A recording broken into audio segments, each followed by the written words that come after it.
ലൈംഗിക പീഡന പരാതിയിൽ കൂടുതൽ തെളിവുകൾ കൈമാറി രാഹുൽ മാങ്കൂട്ടത്തിൽ MLA. ഡിജിറ്റൽ തെളിവുകൾ അടക്കമുള്ള രേഖകളാണ് കൈമാറിയത്. അഭിഭാഷകൻ വഴി ജില്ലാ കോടതിയിലാണ് തെളിവുകൾ നൽകിയത്. മുദ്രവെച്ച കവറിലാണ് തെളിവുകൾ ഹാജരാക്കിയത്. പെൻഡ്രൈവുകൾ അടക്കമുള്ള രേഖകളാണ് നൽകിയിരിക്കുന്നത്. വിവരങ്ങളുമായി ഫൈസൽ അസീസ് ചേരുന്നു. ഫൈസൽ, ലൈംഗിക പീഡന പരാതിയിൽ കൂടുതൽ തെളിവുകളാണ് രാഹുൽ മാങ്കൂട്ടത്തിൽ MLA കൈമാറിയിരിക്കുന്നത്. ഡിജിറ്റൽ തെളിവുകൾ അടക്കമാണ് കൈമാറിയിട്ടുള്ളത്. കൂടുതൽ വിവരങ്ങൾ എങ്ങനെയാണ്?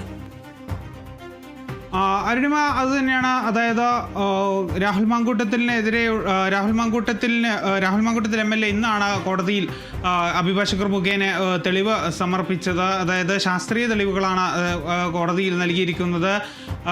ഈ തെളിവുകൾ, അതായത് ഈ പെൻഡ്രൈവുകൾ അടങ്ങിയ തെളിവുകളാണ് നൽകിയിരിക്കുന്നതാണ് വിവരം. 9ഓളം കവറുകളിലായാണ് ഇത്തരത്തിൽ ശാസ്ത്രീയ തെളിവുകൾ ഹാജരാക്കി സീൽ വെച്ച കവറിലാണ് നൽകിയിരിക്കുന്നത്. ഏതായാലും മുൻകൂർ ജാമ്യാപേക്ഷയ്ക്കാണ് ഇപ്പോൾ രാഹുൽ മാങ്കൂട്ടത്തിൽ അപേക്ഷ നൽകിയിട്ടുണ്ട്.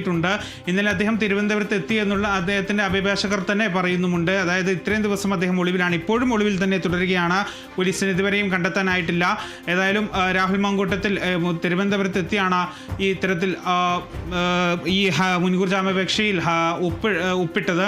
അത് നേരിട്ടെത്തിയാണ് ഒപ്പിട്ടതെന്ന് അദ്ദേഹത്തിന്റെ അഭിഭാഷകർ തന്നെ പറയുന്നുമുണ്ട്. ഏതായാലും വിഷയം ഇപ്പോൾ പോലീസ് അന്വേഷിച്ചു കൊണ്ടിരിക്കുകയാണ്. ഏതായാലും രാഹുൽ മാങ്കൂട്ടത്തിന് ഇതുവരെയും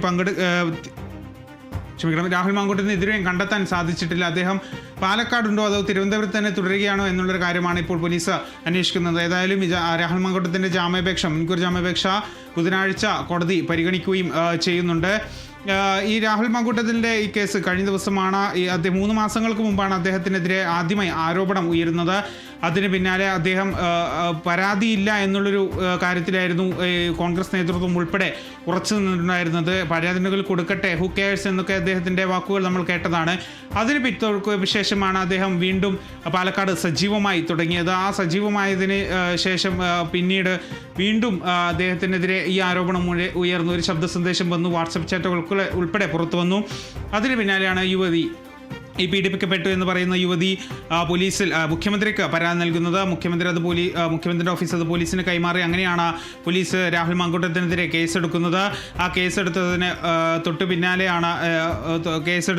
പിന്നാലെ അദ്ദേഹം മുൻകൂർ ജാമ്യാപേക്ഷ സമർപ്പിക്കുകയും ചെയ്തു. കേസിൽ ഗുരുതര വകുപ്പുകളാണ് കേസിൽ രാഹുൽ മാങ്കൂട്ടത്തിനെതിരെ ചുമത്തിയിരിക്കുന്നത്. ജീവപര്യന്തം ശിക്ഷ ലഭിക്കാവുന്ന വകുപ്പ് ഉൾപ്പെടെയാണ് ഭാരതീയ ന്യായ സംഹിത പ്രകാരം ജീവപര്യന്തം ശിക്ഷ വിധിക്കാനുള്ള, അല്ലെങ്കിൽ ജീവപര്യന്തം തടവ് ശിക്ഷ വരെ ലഭിക്കാനുള്ള കുറ്റമാണ് രാഹുൽ മാങ്കൂട്ടത്തിനെതിരെ ചുമത്തിയിരിക്കുന്നത്. ഏതായാലും വിഷയം ഇപ്പോൾ കോൺഗ്രസ് നേതൃത്വത്തിനെ സംബന്ധിച്ച് വലിയൊരു തിരിച്ചടിയായിരിക്കുകയാണ്. കാരണം എല്ലാവരും ശബരിമല വിഷയം ഉയർത്തിക്കാട്ടുകയാണ് ഇപ്പോൾ രാഹുൽ മാങ്കൂട്ടത്തിൻ്റെ വിഷയം പ്രതിരോധിക്കുന്നതിൻ്റെ ഭാഗമായിക്കൊണ്ട് തന്നെ. ഏതായാലും രാഹുൽ മാങ്കൂട്ടത്തിൽ ഇപ്പോൾ മുൻകൂർ ജാമ്യാപേക്ഷ നൽകിയിട്ടുണ്ട്. ശാസ്ത്രീയ തെളിവുകളും യുവതിക്കെതിരെയുള്ള ശാസ്ത്രീയ തെളിവുകളാണ് കോടതിയിൽ സമർപ്പിച്ചിരിക്കുന്നത്. മുൻകൂർ ജാമ്യാപേക്ഷയിൽ ബുധനാഴ്ചയാണ് കോടതി വാദം കേൾക്കുന്നത്. ശരി, വ്യക്തമാണ്. കൂടുതൽ വിവരങ്ങൾ നൽകിയത് ഫൈസൽ അസീസാണ്.